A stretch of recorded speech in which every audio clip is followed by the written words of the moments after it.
Overseas Pakistanis की तो हम हमेशा अपने शो पर बात करते हैं और उनकी पार्टिसिपेशन होती है। मुख्तलिफ मुल्कों से अपने ख़यालात का, तासुरात का वो इज़हार करते हैं, अपनी जॉब से मुताल्लिक़ बताते हैं। तो आज एक ऐसी ओवरसीज़ पाकिस्तानी इसलिए हम कहेंगे, मेरी को होस्ट भी और राइज एंड शाइन पर आप उनको देखेंगे भी, रमज़ान ट्रांसमिशन में आपने देखा और बड़ा सराहा भी, पसंद भी किया। मॉर्निंग शो जब से शुरुआत हुई है उनकी पायनियर्स में से नादिया खान, तो हमने सोचा कि ओवरसीज़ पाकिस्तानीज़ के सेगमेंट में आज नादिया खान से हम बात करते हैं, क्योंकि वो भी ओवरसीज़ ही हैं फ़िलहाल, वक्ती तौर पे पाकिस्तान से वो बाहर ही हैं। नादिया, अस्सलाम वालेकुम, कैसी हैं आप? और ये बताएं कि आपकी ईद कतर में कैसी गुजरी है? वालेकुम अस्सलाम ज़ुहैब, कैसे हैं आप? मैं नादिया खान यहाँ कतर दोहा की आसमानों से छूती हुई बिल्डिंग्स के दरमियान आपसे मुखातिब हूँ। गुड मॉर्निंग एवरीवन, ईद मुबारक। मेरी ईद बहुत अच्छी गुजरी। रमज़ान में बहुत काम किया था, बहुत सब थक गए थे, इसलिए मैं, बच्चे, फैसल, हम यहाँ आ गए। बिल्कुल ऐसे ही, बहुत मज़े की। बिल्कुल ऐसा ही है। रमज़ान में तो बहुत काम किया था, हम और आप साथ ही थे, एक भी छुट्टी हमें नहीं मिली, तो आपने सोचा कि चले अब कतर जाते हैं, ज़रा एंजॉय करते हैं। तो मुझे बताएं ईद वहाँ कैसी मनाई गई? क्योंकि देखें ना, वो कल्चरल भी थोड़ा सा उसमें एक होता है। पाकिस्तान में ईद मुख्तलिफ तरीके से मनाई जाती है, इंडिया में अलग तरीके से होती है, फिर सऊदी अरब में अलग। तो कतर में कैसे मनाई गई है ईद?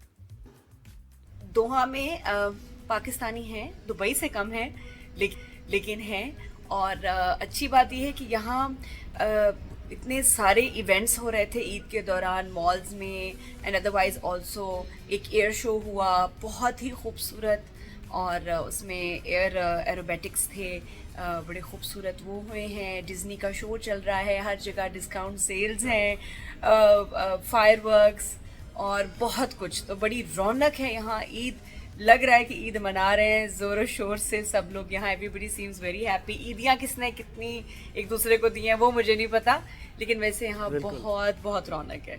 अच्छा, वैसे आपने याद है ना कि मंडे से आपको आना है राइज एंड शाइन पे, लोग मिस कर रहे हैं आपको। मुझे एक और चीज़ बताइए, दुबई जाते रहते हैं लोग अक्सर, बहुत ज़्यादा पाकिस्तानीज़ वैसे भी वहाँ रहते भी हैं और घूमने फिरने भी दुबई जाते हैं, लेकिन अब ज़रा कुछ कम हो गया क्योंकि वीज़े वगैरह नहीं मिल रहे हैं। तो दुबई के मुकाबले में कतर में कितना रश आपने इस बार देखा है? और वीज़ा से मुताल्लिक़ भी बताइए, आसान है? महंगाई वहाँ पर कैसी है, उसका अहवाल भी ज़रा दीजिए। अच्छा, रश के हवाले से बात करें तो दुबई में ईद पे, न्यू ईयर्स पे बहुत ज़्यादा रश होता है। Qatar is comparatively very calm. यहाँ रश कम है और लोग ज़्यादा दूसरी तरफ जाते हैं ट्रैवलिंग के लिए, तो इतना मुझे रश ना रोड्स पे नज़र आया कि जी ट्रैफिक जैम्स हैं, घंटों लग रहे हैं, ऐसा कुछ भी नहीं है। जो चीज़ मुझे बड़ी अच्छी लगी कतर में कि वीज़ा प्रोसेस बहुत इजी है, वीज़ा सस्ता भी है।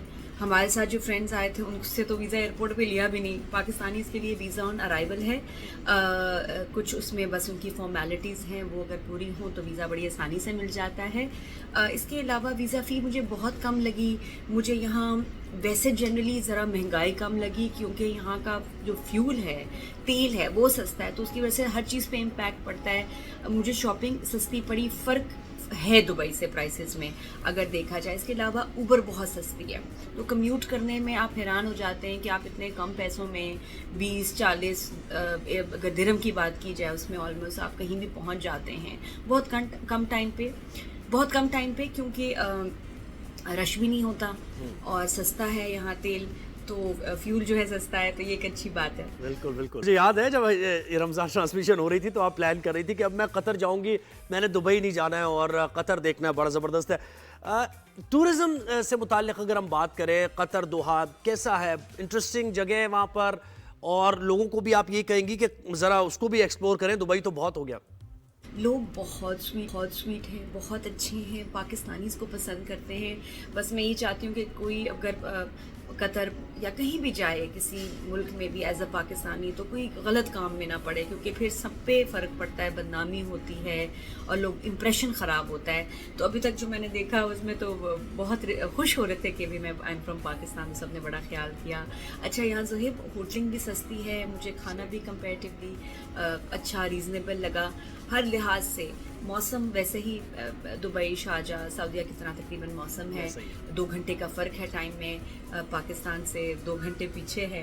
और बिल्डिंग्स यहाँ इतनी खूबसूरत हैं कि मैं क्या बताऊँ, इतनी हसीन कि बस दिल करता है कि आप इनकी बिल्डिंग्स को ही देखते रहें। और कॉर्निश पे जहाँ मैं स्टे कर रही हूँ, सामने समुंदर, चारों तरफ मेरे इतनी खूबसूरत इमारतें हैं, इतने प्यारे होटल्स हैं कि बस क्या बताऊँ। अच्छा, एक और बात भी थी, जनरली यहाँ मैंने देखा है कि रिलैक्स एटीट्यूड है, एक खौफ और एक डर नहीं होता कि आय हाय अभी शुरते ने पकड़ लेना है, कोई फाइन हो जाना है, कुछ ऐसा नहीं है। एक बड़ा रिलैक्स माहौल है। आप कहीं भी जाते हैं तो आपको out of the way accommodate करते हैं लोग, इतने स्वीट हैं, टूरिस्ट को पसंद करते हैं। जनरली मैं बताऊँ यहाँ का बड़ा रिलैक्स्ड माहौल है। मुझे लगता है कि हमें अगर हॉलीडे के लिए आना चाहें, अगर आप मिडिल ईस्ट, तो Qatar Doha is a very very good option. आपको इतने प्यारे होटल्स बड़े रीज़नेबल पड़ेंगे। अभी तो मैं सीज़न में आई थी तो मुझे इतना महंगा नहीं पड़ा। अगर सीज़न के बगैर आए तो मेरा ख्याल और सस्ता पड़ेगा। और सारे ब्रांड्स हैं, आउटलेट्स हैं, हर तरह की शॉपिंग है यहाँ। और मैं बाकी डिटेल आके तुम्हें ज़रूर बताऊंगी शो पे। ये ना हो कि मैं इतनी तारीफ़ें करूँ और तुम भी छुट्टी लेके जल्दी से यहाँ आ जाओ तो शो कौन करेगा फिर। बट ये कि I am missing you all. या कहीं भी चले जाएं, कहीं भी छुट्टियाँ मनाएं, कुछ भी पाकिस्तान की याद आती है। और कराची तो इज़ होम। तो मैं बड़ा मिस कर रही हूँ अपनी फ्रेंड्स को, जो सब पार्टीज़ कर रही होंगी ईद की दावतें मेरे बगैर। तो I am still missing Karachi a lot, and I am missing the channel, and I am missing you all. और हमारे व्यूअर्स को मैं बहुत मिस कर रही हूँ। तो इंशाल्लाह जल्दी मिलेंगे मंडे से, इंशाल्लाह 7 से लाइव 365 पे। बिल्कुल बिल्कुल ऐसा ही है, और हम भी आपको मिस कर रहे हैं, मैं भी आपको मिस कर रहा हूँ। और जो लोग देखते हैं राइज एंड शाइन वो भी पूछ रहे थे बहुत ज़्यादा कि भाई नादिया कहाँ गई। मैंने उनको बताया, ज़रा इत्मीनान दिया कि नादिया इधर ही हैं और कभी भी एक सरप्राइज़ हम आपको देंगे। तो आज वो हमने सरप्राइज़ दे दिया कि आप ईद की छुट्टियों पर हैं। अच्छा, मुझे नादिया ये भी बताएं कि वहाँ शॉपिंग कैसी रही, क्या शॉपिंग ट्रेंड्स थे, या फिर लोगों के बारे में बताएं, लोग कैसे हैं। और वो जो हमने पूरे रमज़ान बात होती रही ना फर्शी शलवार से मुतालिक, और आप भी सवालात करते हैं और आपने तो कह दिया कि आपने ये ट्रेंड आपका है, आपने मुतारिफ करा। तो क्या वहाँ भी फर्शी शलवार लोग ख़रीद रहे हैं, ये ट्रेंड था? और मेहंदी वगैरह लगवाई ख़वातीन ने, इससे मुतालिक भी बताइए ज़रा। अच्छा, ईद पे कुछ फैसल के फ्रेंड्स से मिले जो यहाँ कतर एयरलाइन में पायलट्स हैं। पायलट्स के दोस्त तो पायलट्स ही होंगे। तो वो उनसे मैं उनकी वाइफ से मिली तो बिल्कुल मेहंदियाँ, सारी डेकोरेशन, तैयारियाँ थी। फर्शी शलवार मुझे नज़र नहीं आई, लेकिन ये कि सब ने बहुत अच्छी तरह सब तैयार हुए हुए थे। और खाने पीने में यहाँ बस वैसा ही है, मिठाइयाँ भी हैं, मीठे हैं, पाकिस्तानी खाने ज़्यादा बनाते हैं ईद पे। और सब बाहर निकले हुए थे, घूम फिर रहे थे। और दावतें थी, सारी वंडिश लोगों ने की हुई थी, फैमिलीज़ ने। तो मैं जिनसे भी मिली यहाँ, जो पाकिस्तानी फैमिलीज़ हैं कम हैं, बट बहुत प्यारे लोग हैं, बहुत अच्छी फैमिलीज़ है। जो कोई यहाँ जो कतर एयरलाइन के पायलट्स हैं, 12-12 साल से रह रहे हैं, उससे भी ज़्यादा, कोई 3-4 साल हुए हैं जिनको एयरलाइन ज्वाइन किए हुए, बट बहुत उनकी अच्छी लाइफ है। एंड जनरली यहाँ जो लोग रहते हैं बहुत खुश रहते हैं। ये जो हैप्पीनेस लेवल है दोहा का इज़ अमेजिंग। छोटी सी जगह है और आप मतलब 20-25 मिनट में कहीं भी पहुंच जाते हैं बहुत आसानी से। रोड्स पे रश नहीं है, खप नहीं है, और बहुत रिलैक्स प्यारा माहौल है। चलिए जी नादिया, आप भी खुश रहें, एंजॉय करती रहें हॉलीडेज़ अपने, और बस फिर आइए और ज़रा तैयारी पकड़े, क्योंकि मुझे भी फिर जाना होगा। तो आपको राइज एंड शाइन संभालना होगा, सोलो ये करना होगा शो।